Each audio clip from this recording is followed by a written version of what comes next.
Welcome to my channel. Thank you for watching, liking, sharing and subscribing. I hope you enjoy the insights here in the reading. It's a general reading. Take what works for you. I have shuffled and laid out the cards, so let's get going. Okay, I work with the 12 houses of the zodiac, and the cards that show up in each house bring relevant energies at this time. So in the first house you have Yod, which is the finger of God, it's called, or destiny, and it's appearing in your first house, which is all to do with your body, your appearance, your personality, how you are coming across to others at this time, and how you are being perceived by others at this time. So it's the physical body as well, your vitality, your energy levels, and so on. The Yod can bring a sort of indicate a fair amount of chaos going on around you. Possibly you feel that there's a lot going on, that you're juggling a lot, and that you have almost no support in what it is you're trying to achieve going forward. And you could just be feeling a bit like you've got to carve your own path, like you've got to make your own way, in your own way, and not taking into account necessarily what other people are doing. So if it's a physical regime, a health regime or a sports regime that you're trying to sort out for yourself, you may need to be doing research and actually looking at things to suit you and to come up with your own plan about how to handle perhaps a particular area of your health or your body that you're trying to work on to improve something. But you may just feel that you kind of know in yourself, in your own inner self, the way to move forward, and you're going to have to come up with your own plan and move ahead, despite what others may say or what other opinions to the contrary. It can also be that you're coming across in that way. You're coming across as being but different from others. You may feel slightly out of step with others. You may be feeling that you're not in the same groove as other people. You're doing your own thing. Basically. And there's a fair element of fate about this as well, whereas, you kind of things are going to be put in your path, which you've just simply got to deal with. And so you may be coming across like that. People are perceiving you like that, that you're making your own way despite, despite whatever else is going on. And you just could feel like things are a little bit, you're all over the place and you're having to carve your own path. You're actually having to take control and move forward, yourself. So, so that could just be how you're feeling currently at the moment. And it's almost like having your own coping mechanism for whatever it is that you're required to do. You may be required to be more physically present in your daily life, active physically. And it can just feel a little bit restrictive at this time. Then in your second house, you have Capricorn. This is a strong earthy sign, and it's appearing in your second house, which is all to do with your income and your money coming in, your values, your self-worth, and property, land, and the environment. So Capricorn is the building sign. It's ruled by Saturn.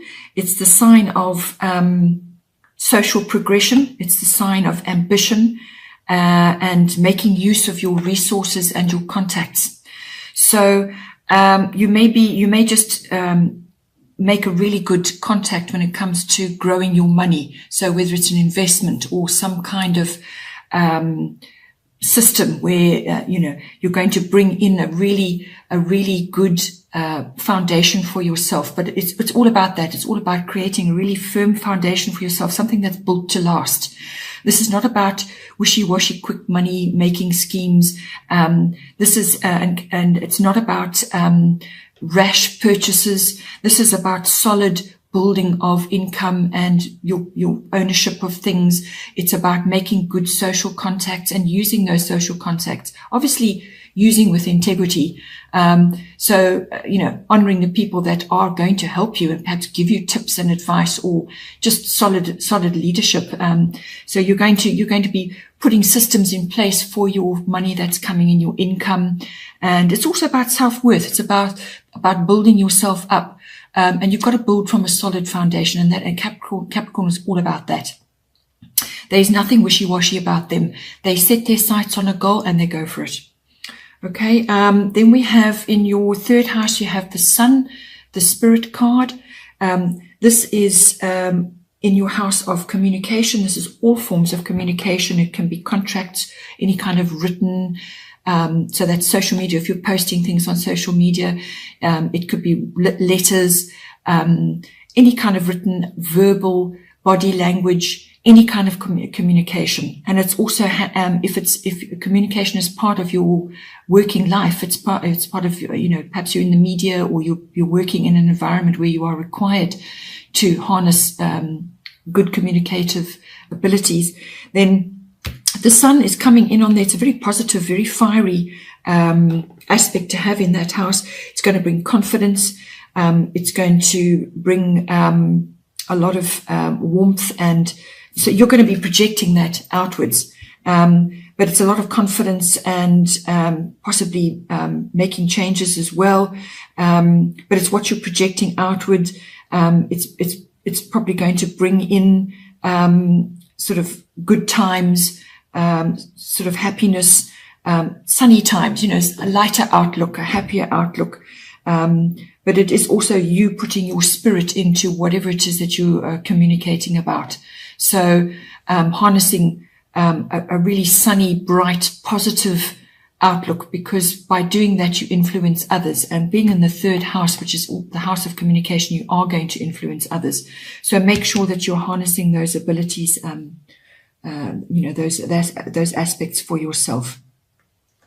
And then in the fourth house, we have, Saturn return, which is all to do with, wisdom, maturity, and responsibility. So you could be, the fourth house is your house of home.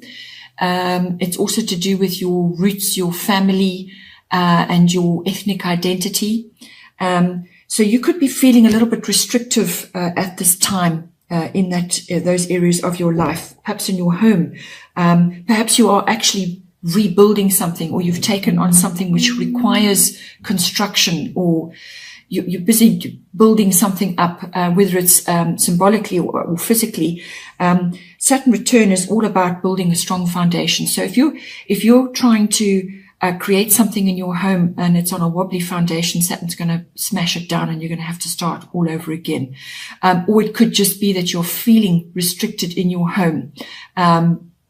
Perhaps there are things you want to do and you just simply can't do it. But it's also, Saturn is the master of time. So this, whatever you're trying to do in your home, it's not going to happen overnight. This is going to be a slow building process, and it's going to require, you've got to bring wisdom, you've got to bring maturity, and you've got to bring responsibility in. And there's going to be a fair amount of hard work as well. Saturn is all about that. But the ultimate goal of the influence of Saturn is to make your foundation strong, to build properly, so that you reap the benefits later on. Because if you create a strong foundation and you actually do things properly the first time around, then you receive the joy later of you start to reap the benefits of that. And it brings in a lot of harmony and a lot of pleasure and a lot of stability. And that is what the ultimate goal of Saturn is all about. So, you could be also having, some things come around again. You may be, because this is a return. So Saturn returns to, two major places in your life twice. And, so it brings about circumstances where you've actually got to look carefully at what you're doing and harness the hard work, actually put your shoulder to the wheel. So if it's to do with, you may be, reflecting on issues from your past, your family, your foundation, your roots. You may be reassessing that and actually taking a bit of responsibility or gaining a bit of wisdom in certain areas that possibly are coming around again now for reflection again. And if it's a physical thing with your home, you may be dealing with something from the past or something old that needs to be redone, or foundations need to be laid, but there's some kind of building and restructuring going on. Then in the 5th house, you have Gemini, I think. These are the twins, and it's a twin energy, but it's also a mental energy. And this is coming into your house of children, your house of creativity, having fun, recreation of all sorts, sports, love affairs, romance, gambling, all those sorts of, light-hearted activities. And with Gemini, I think in there, it's if you have children, if you have twins, well then the correlation is obvious. But if you are perhaps wanting to conceive, you may conceive twins, or possibly it may be just harnessing the curious nature of children. So if you have children, you may have to harness that for yourself, actually bring that into how you're relating to them. Gemini is an air sign. Traditionally, it's ruled by Mercury. So that's all mental things, all mental faculties, quick wit, curious about everything, media, electronics, all of that. It's all about being out there, being attached to many different things happening at once. It's a lot of quick changes, lots of surface things going on. It's not deep. This is not deep. This is about being curious and interested in everything that's going on around you, the media, and literally airwaves, what is going on in your environment. If you've got children, you may find they get bored easily. And so you're going to have to sort of, approach your children in that way, and bring out and have a bit of a sense of humor and be a bit more progressive when it comes to technology and so on. And also just communicate. This is all about communicating with your children and so on. If you're dealing with, if you've got a creative project or you are in the creative field, then Gemini, it harnesses all the things I've just mentioned. It's all about the media, communication of all sorts, technological stuff, electronics. And you may have to bring, if you're working on a creative project, you may have to bring that into your life or actually boost it in some way. And you may need to get your message out, about what it is that you're actually creating and doing. And, it's all about communication. So it covers all of that. And if it's a love affair, it's lighthearted, having fun, as I said, curious energy, getting out and about, socializing, all of those things.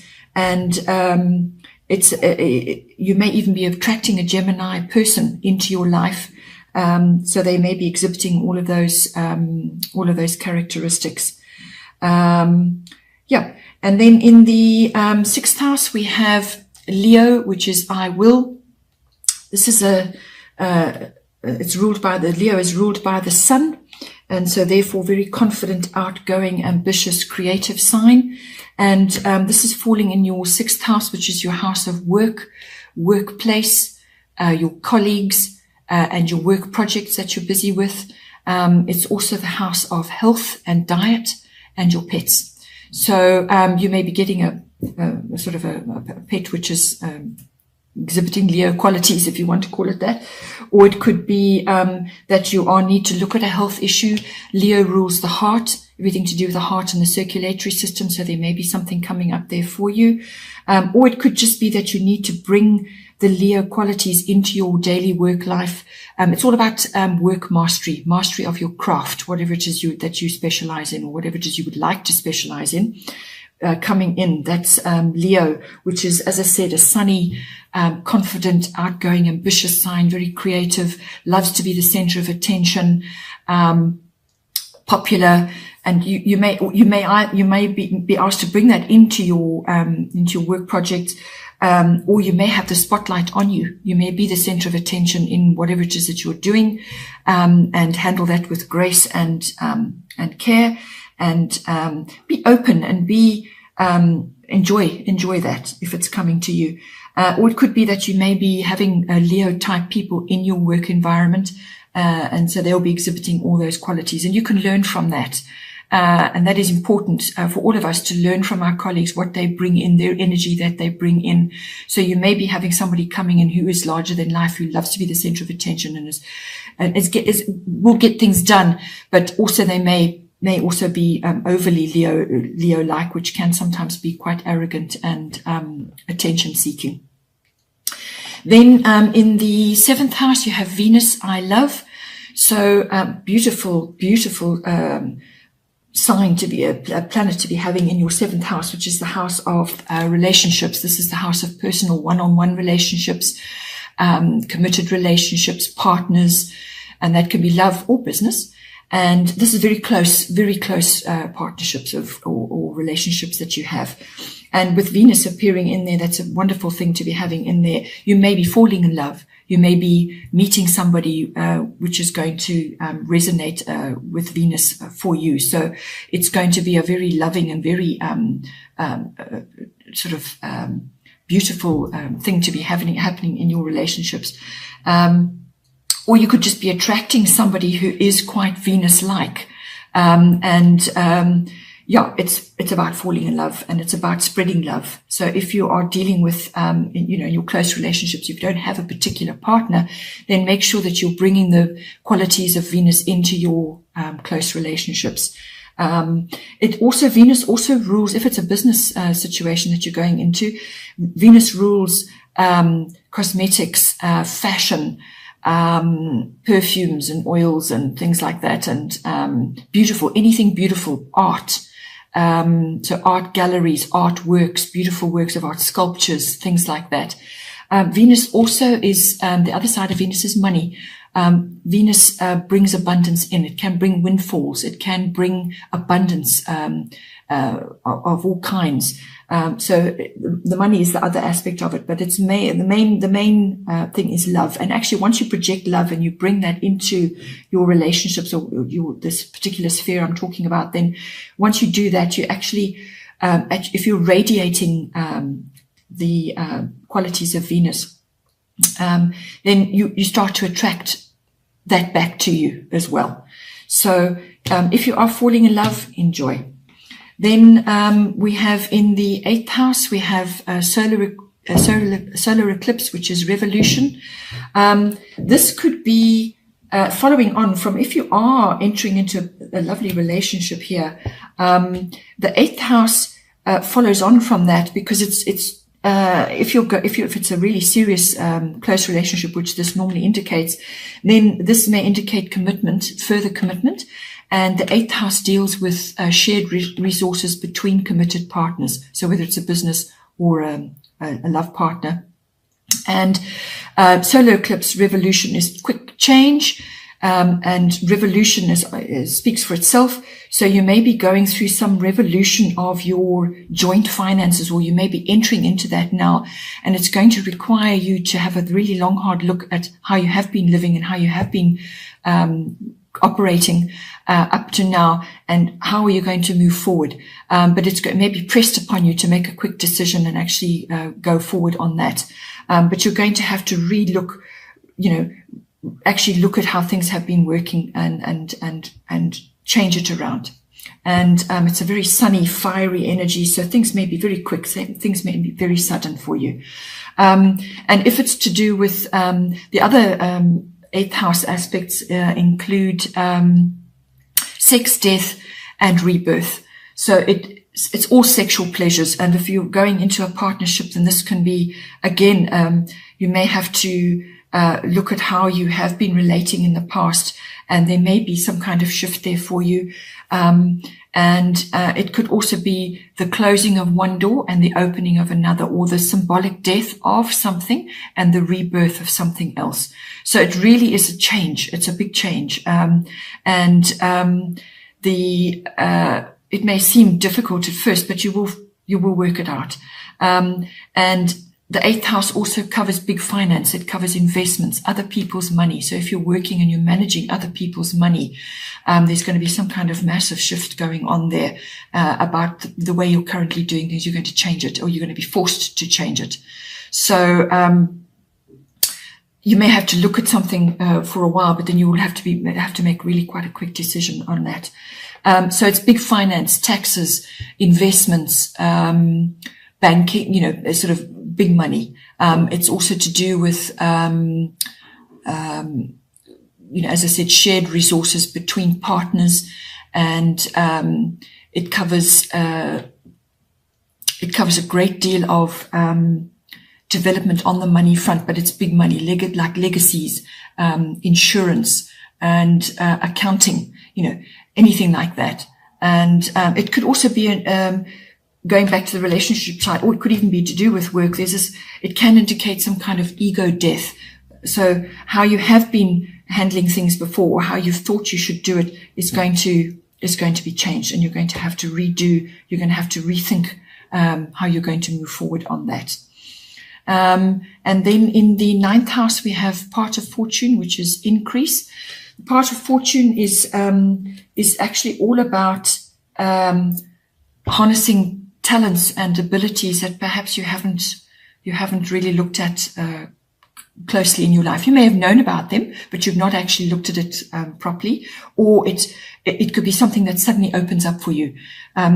And this is happening to a lot of people at the moment. Suddenly they're discovering they have a talent or an ability which they didn't really know about, and it's just come about through circumstance. They've figured it out, or it's arrived for them. It's almost like it's a destiny, it's a fate. It has that aspect to it, and it's about increase. So there's an increase possibly of abundance or some kind of good fortune coming to you. Now this falls in the 9th house, which is all to do with international travel, and it's to do with anything foreign. So import, export, or dealing with foreign people, or going global with something. And it's also to do with higher education, so university, and it's to do with publishing, and it's to do with the law as well. So you could be, you could actually be embarking on a new form of study, because you've now figured something out for yourself. You've now worked out that you have an ability, or you have an interest in something, and you're going to be good at it. So now you've got to develop it further. So you've got to study further. It's along those lines. It's also it's the house of philosophy. It's the house of religion and belief systems. So you could be experiencing some form of increase, or some kind of abundance in any one of those fields, or some kind of good fortune coming for you. Perhaps you're going to study something within one of those fields. But it's also about adventure, setting off on an adventure, whether that's an internal adventure, or a study adventure, or a writing adventure, or just travel in itself, international. But you're going to receive something there, and something's going to rise to the surface and become known, and going to increase for you. So it's a very positive thing to have in your 9th house.